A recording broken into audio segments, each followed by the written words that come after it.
हमारे इस channel Bhojpuri action express को लाल button दबाकर सब्सक्राइब करें और सबसे पहले लेटेस्ट वीडियो देखने के लिए घंटी के निशान को दबाएं। धन्यवाद।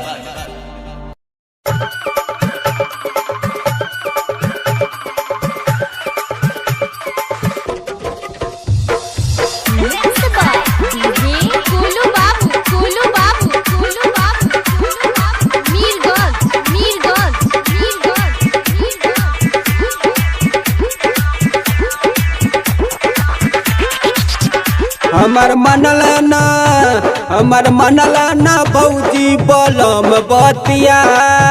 बतिया बतिया हमर मनला ना भौजी बलम बतिया नैयरवे के टूटल पलंग रतिया नैयरवे के टूटल पलंग रतिया डक से डर के ला सोचिया मार छतिया डक से डर के ला सोचिया मार छतिया नैयरवे के टूटल पलंग रतिया नैयरवे के टूटल पलंग रतिया।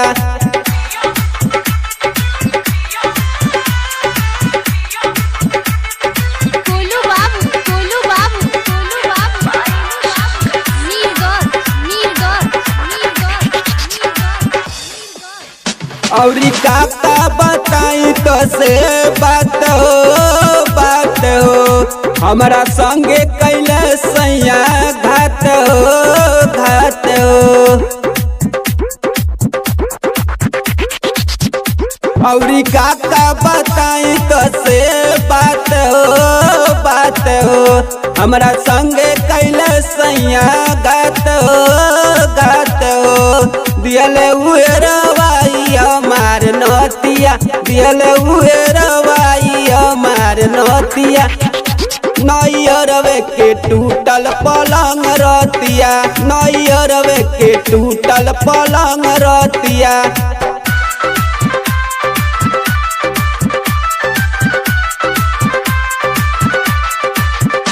बायसन मरद सखी अमरो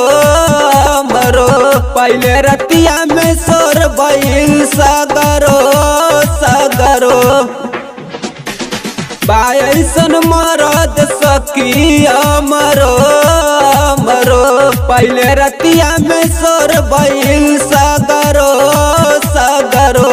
राजा गोपाल दियल बुटाई बतिया राजा गोविंद दियल बुटाई बतिया नैयरवे के टूटल पलंग रतिया नैयरवे के टूटल पलंग रतिया